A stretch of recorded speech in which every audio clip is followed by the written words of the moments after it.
Welcome to All Right in Sin City, a podcast about writers and writing in the Windsor, Detroit region. Your podcasters today are Irene Moore Davis, author, educator, and local historian.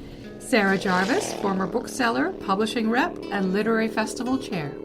and me, Kim Conklin, Windsor-based writer and filmmaker.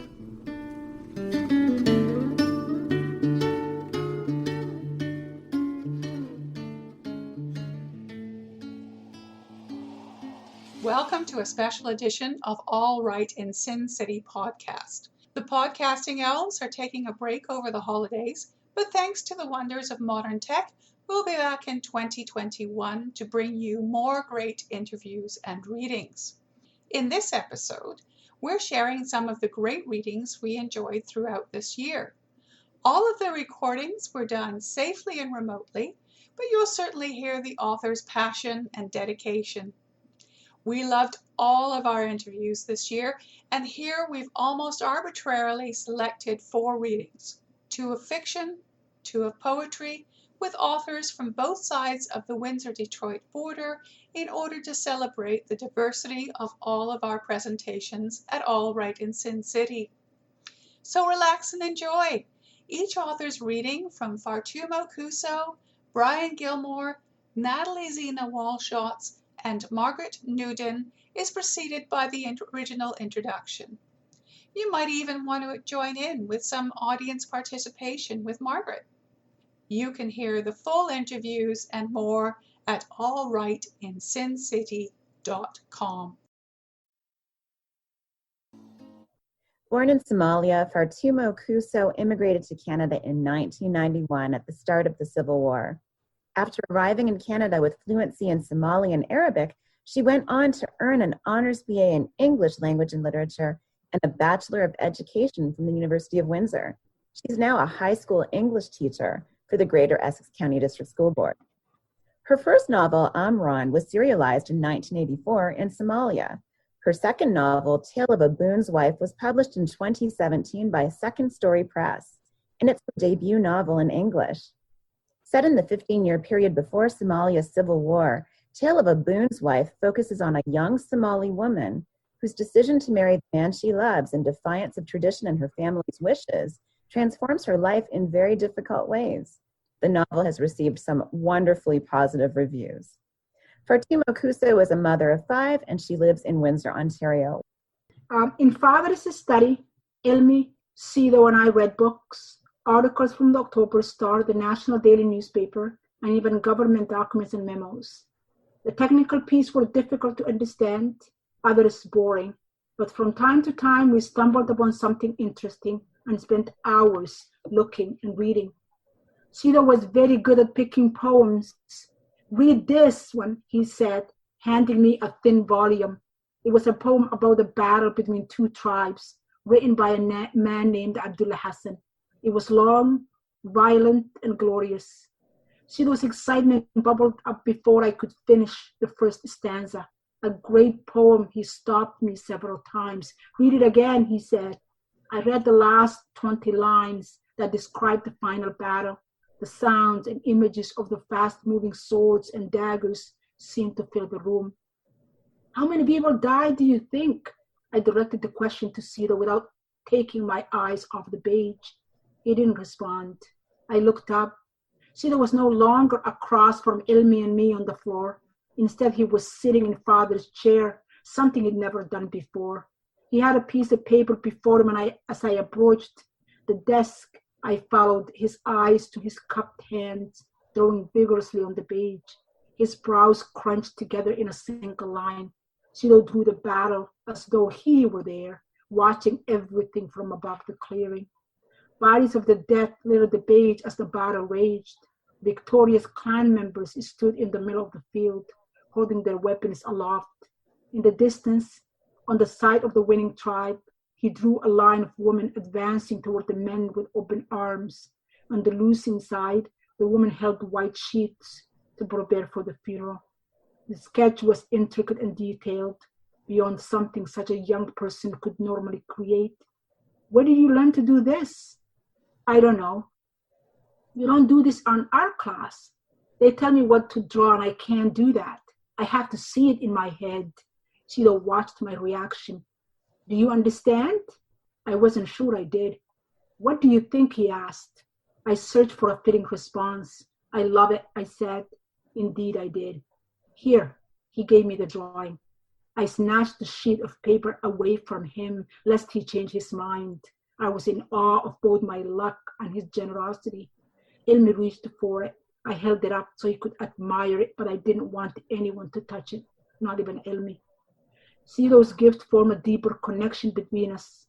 I loved discussing literature with him, but I loved even more to see Cito through his drawing, through the shades, the lines, and the color on the pages. Cito morphed into more than a classmate. He became bigger and more important to me than any other boy. Draw the waterfall tournament, I demanded the following week. As the words passed my lips, I noticed how demanding I sounded. I wanted to grab them and shove them back in my mouth. If you don't mind, I added to soften my bossiness. I don't. He went to the box where Ilmi kept his art supplies. I'll do it right now. We moved to the sitting room. I stood in front of the decorative bay window. Tall panes of stained glass covered a third of the wall from floor to ceiling. I'll tell you what I remember from the last month's waterfall tournament, and you draw. Ready? I talked for a long time, swept away by the memory of my experience of the magnificent waterfall, and see those drawings materialize across the surface on the paper. Okay, let me see. He lifted the page, holding it before me. Here, I gasped. In the center of the drawing was a lone swimmer leaping out of the whirlpool, hands outstretched, smiling broadly. Water ran down his body in long streaks. His dark skin shone against clear water, and the droplets of side curls glittered like diamond dust. On the cliff overlooking the water, Cito drew a line of children clapping to mark the victory of the first swimmer to reach the surface. Below the image, they watched another in mid-flight, a cannonball hurling toward the whirlpool. The images, refined and innocent, filled me with joy. He extended the pad toward me. It's yours. My hand shook as I reached for it. This is the best gift I've ever had. I was still wrapped in the marvel of my beautiful gift when Mother entered the room. She had made her way up the stairs and into the room without making a sound, and was upon me before she spoke. What do you think you're doing? She grabbed me by the elbow and dragged me away from Cito. This is what you spent your whole day doing? With him here? Your brother involved? Ilmi was already retreating to his room. Cito moved toward the door, ready for a quick getaway, but he didn't leave. Mother waved her hand, encompassing the area. You have everything, and all you want is to bring him here? She took the drawing and held it away from her face. What is this? Saliva flew out of her mouth and spat at the page. He needs to go home. Mother knew Cito's name, but she refused to dignify him with it. He's leaving right now. Cito slunk away, a wounded animal, without saying goodbye. I wanted to run after him and take back the pain, wipe the tears I knew were inside, even if his cheeks were dry. Sorry, I called after him as a cheap substitute. Mother clenched her fists. I don't want to see you anywhere near that boy or the likes of him again. Why? Ask me again and I'll send you to Timbuktu. The first time Mother uttered that threat, I was 4 years old and believed Timbuktu was a place where young girls died. At 14, I would have gone to Timbuktu rather than sever my friendship with Cito. I ran out of the room. Mother didn't stop me.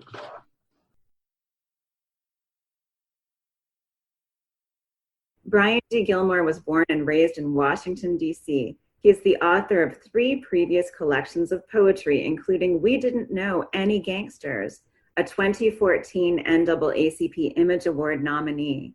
He is both a Cave Canem Fellow and a Cambilio Fellow, and he currently teaches social justice law at Michigan State University. Brian joins us today to talk about his Michigan notable book of poetry, Come See About Me, Marvin, from Wayne State University Press. In this latest collection, Brian imagines a dialogue between himself and Marvin Gaye, another Black man from Washington, D.C., who moved here to follow his career. The poems were written in part as a way of coping in a strange new land. Welcome, Brian. All right, so I will read like I said, a lot of poems in here are are called Distant Lover, and this is always up to the reader to go where they want. I feel like the reader, it's up to them. But this is one I wrote when I had gone home. And when I got home, my mother knew I was coming home. My mother still lives there. She's 90 years old. She still lives there. So she made salmon cakes. I told her, say, I'm coming to DC. She made salmon cakes. And that was like one of my favorites. So, but this is called Distant Lover number 3. Mural of Marvin eating mumbo sauce. Churches falling apart, Jesus on the cross. Broke streets with stumble bums waving at buses. People on board shouting about lack of justice. And my mom's back home making salmon cakes. Kids these days no longer carry rakes. Movies I see take too many takes. My mom's back home making salmon cakes. I work now up by the Great Lakes. Few up there are really fakes. For goodness sakes, the city where I was formed relies on these lies. Skies and French fries, pies and those much needed highs. We baked this good in a city made of chocolate that was always darker, not lighter, and so much whiter. Just Ralph Ellison again, not visible. Invisible, not worried about being divisible. Back where it began, hidden slave march, public schools full of someone else's arch. So we created our own. Rototoms backing up like computer networks. They still rock beats, donning permanent smirks. Murals of Marvin eating mumbo sauce. Churches falling apart. Jesus on the cross. Broke streets with stumble bums waving at buses. People on board shouting about lack of justice. And my mom's back home making salmon cakes. And I'll read another one called Grand Rapids for KK. It's one of my students who was inspired by this poem. And this is one of the ones you asked a question earlier about the cold and the snow. So this is one of the ones that went into that. And it's kind of metaphorical at parts. Grand Rapids.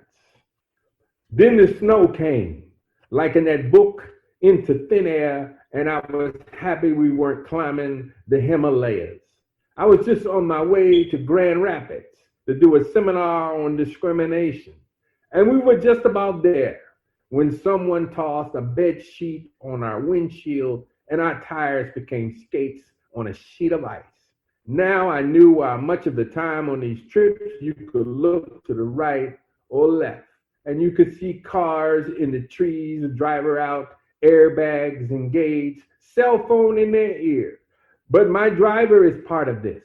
She isn't from Michigan, but her blood is thick too. Indiana, Fort Wayne.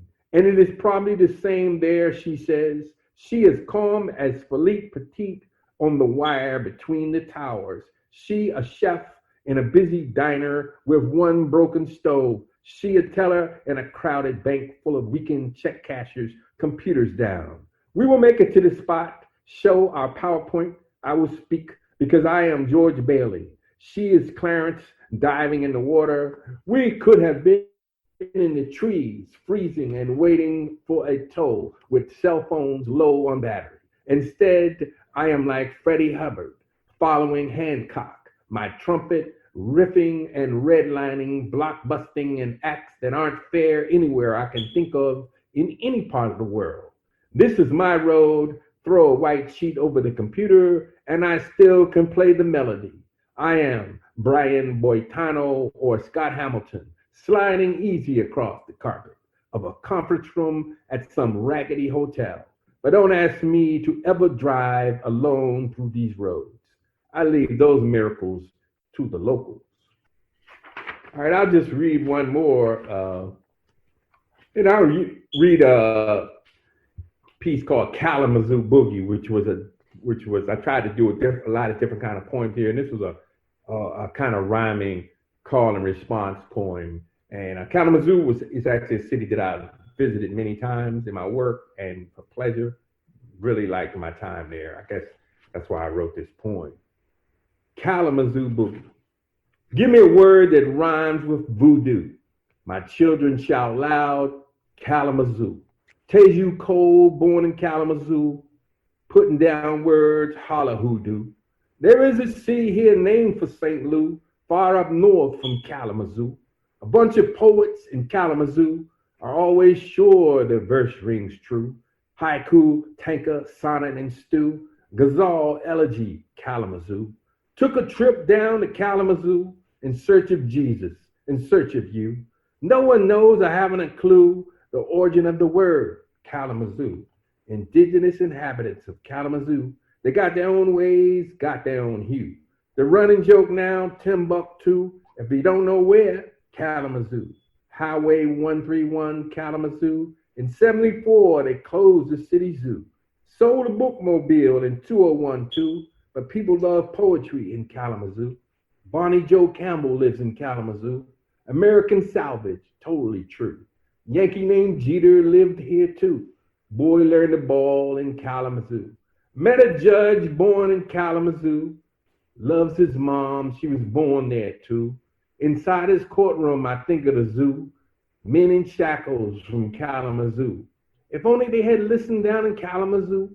Now they gotta do what they tell them to do. Remember the guy who picked up a shoe, tried to clock the prayers, some desert snafu. Wasn't Kalamazoo that rhymes with kazoo? Yahoo, Yahoo, this poem sniffs glue. Shout out a city that rhymes with shampoo. Once I ate some conies in Kalamazoo.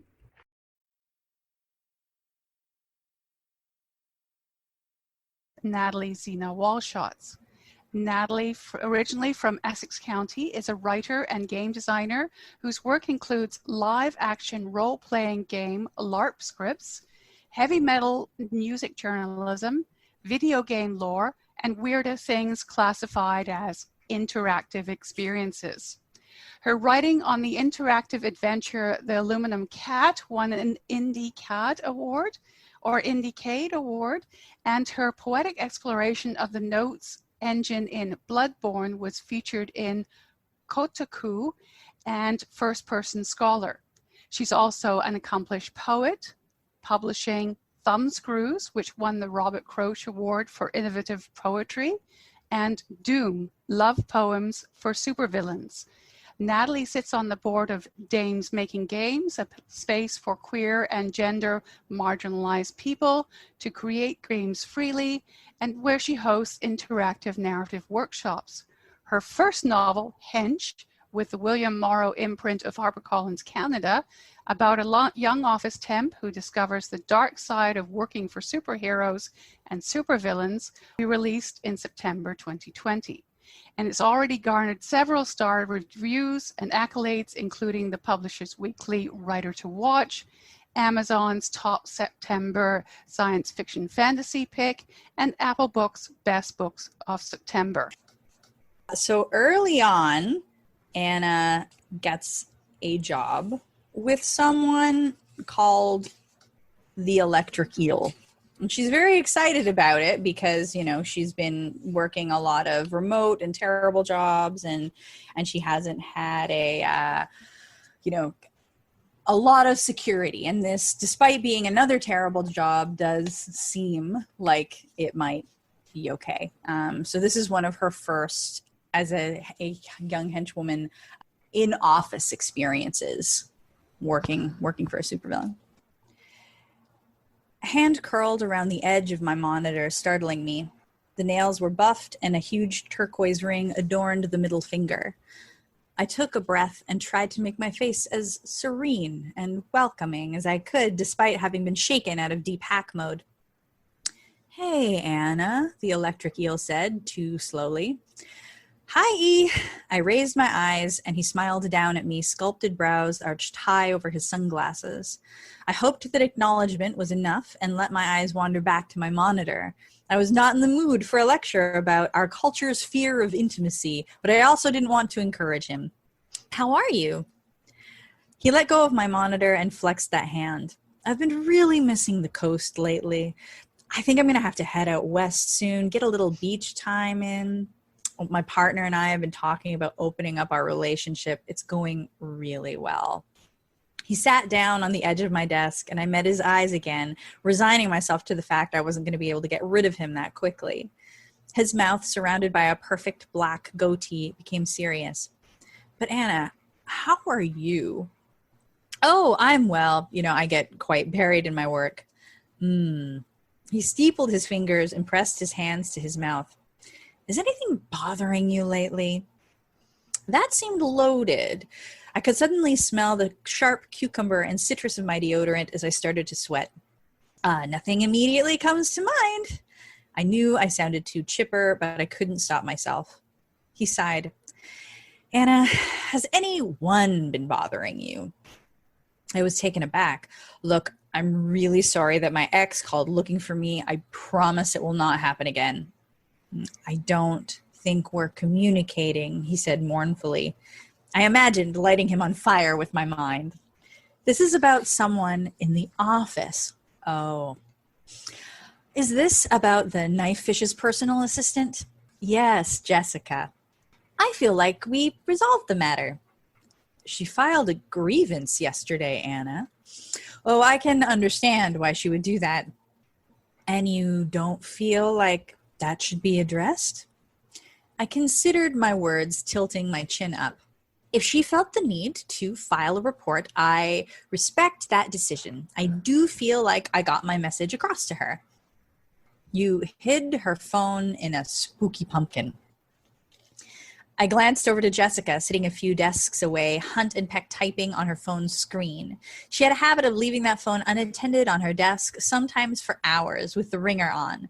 After listening to it blare a few bars of some awful pop song over and over for weeks, I'd taken matters into my own hands. There was a plastic pumpkin looming on top of a filing cabinet in one corner of the office, a forgotten Halloween decoration.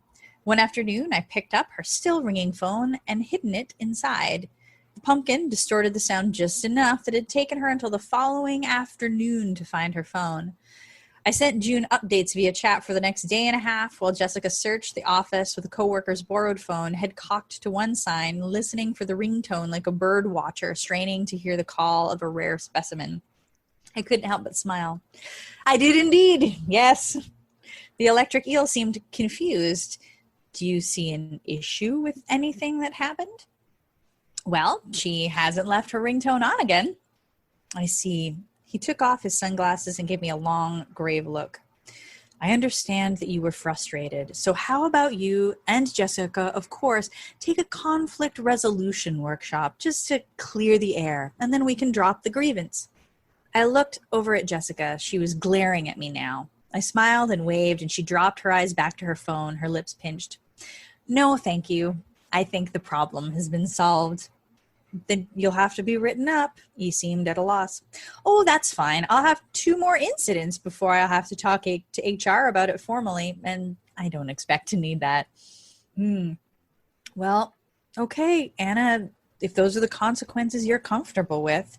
He stood up and brushed off his trousers, sighing. I gave him a genuine smile. It only seems fair. Thank you for indulging me in that. That was really fun. I love the electric eel. He's terrible. he's such a terrible person.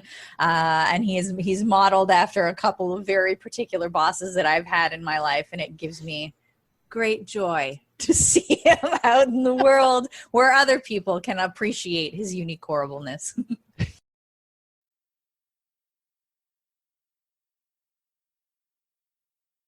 Margaret Newton received an MFA in creative writing and a PhD in English and linguistics from the University of Minnesota. She is currently a professor of English and American Indian Studies at the University of Wisconsin-Milwaukee, where she also serves as the director of the Electa Quinney Institute for American Indian Education. She is the author of Bawaimo, A Dialect of Dreams in Anishinaabe Language and Literature, and Wewene, Wayne State University Press, 2015, a collection of bilingual poems in Ojibwe and English. Her poems and essays have been anthologized and published in New Poets of Native Nations, Sing, Poetry from the Indigenous Americas, Poetry, the Michigan Quarterly Review, Waterstone Review, and Yellow Medicine Review. She is co-editor of the papers of the Algonquin Conference and is an advocate for education and community engagement through relevant research and teaching.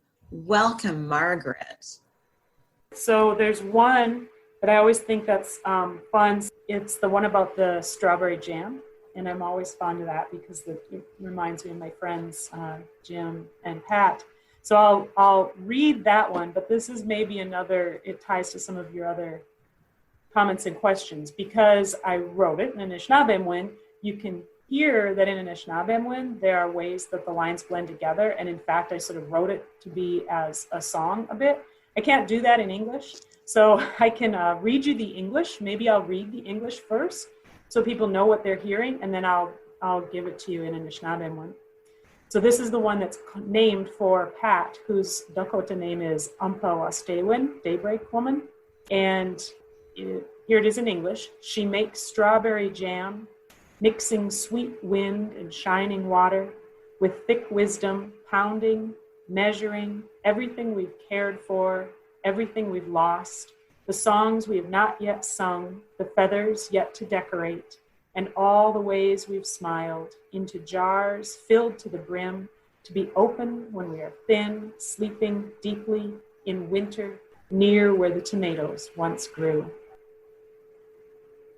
Ode mini pashkum in sigan kekina goenat, wishganamat, wase agame, Ninwak baka ni baka bigish gadat, diba biginat, gakina gajao en mangidwa, gakina gawani yangidwa. Nagamawinan kwa nagamawiyan, miguana wawaji yangidwa. Eji jomingwe angoba, moshkine mudaya bikong.